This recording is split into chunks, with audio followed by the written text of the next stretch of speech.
much all of you have trained with me before, I think. You have, okay. Well, I'm going to go quickly through my base posture structure speech. So everything we do, or everything that I teach is based largely on two major concepts, which are base posture structure and frames and levers. So base is a platform from which to apply and absorb force.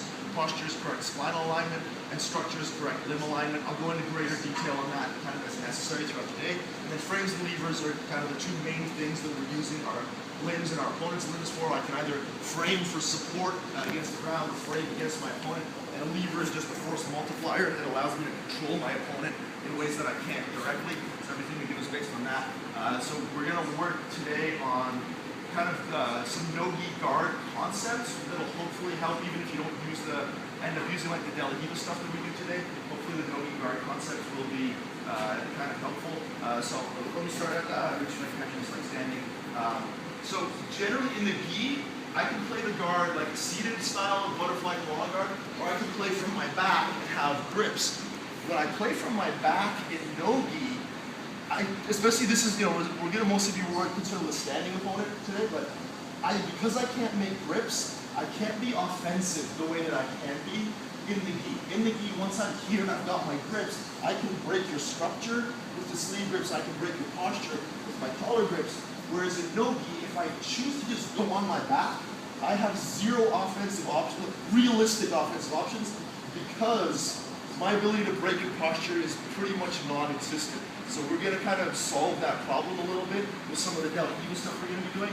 But before we get to that, I just want to kind of go over, if I'm playing the guard in NoGi, the only time I want to be on my back is if I have a good ankle grip. Like, I don't want to be here like this very much, because this is 100% defense on my part. There's no offense from here. I can have an effective guard, but it'll just be because I have good guard retention. I can't threaten you from this position. So in anything that we do throughout, like when we're sparring the position, when we're moving around today, the first thing we want to kind of have in mind is if I'm playing the guard in NoGi, I want to be here or here so that I can have mobility and the ability to be offensive.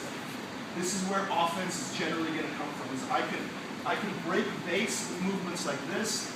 I can break structure with arm drags. I can hand fight, all that kind of stuff. I can threaten my wrestling if I have it, that sort of thing.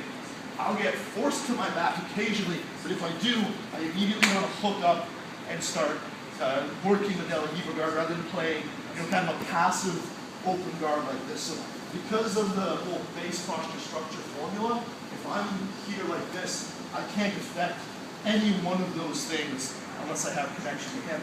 So the first movement we're going to do is just going to be kind of how to recover to here if anything's going wrong. So if it's going backwards, we'll just start. This is just going to be kind of a warm-up, like a guard retention movement thing. We'll start with the DelaRiva guard, and so you can just grab my ankle.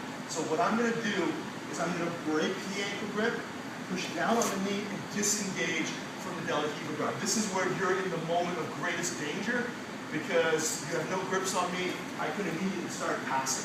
So we're going to work backwards from kind of how the DelaRiva guard is going to be shut down. So Ritchie's going to pull this grip off, push down on my knee, and step back. The second he's going to start again. So the second I recognize that my grips are being broken, I'm going to sit up and just get my hand in front of me so that I can block the leading edge. In this case, it's his knee here. If he had that leg forward, it would be his knee here. If he was down on his knees, it might be his shoulder. Whatever the closest part of his body is to you is what we're going to block. So again, here, starts to strip my grips, back up, I'm immediately sitting up and blocking. Just getting into base, making sure my posture is good. So one of the common errors here is when people go to sit up, they go like this, and they get snapped into a guillotine. So we just want to make sure that we're coming up as he backs away, as I'm coming up with my head up, and I'm getting into good base. So can't have my elbow bent here. I don't want my legs stuck out too far, because then you can grab the end of the lever, put me back down right away, and start passing.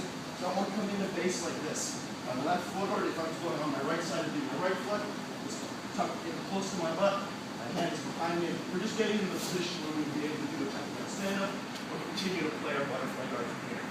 Everybody got that?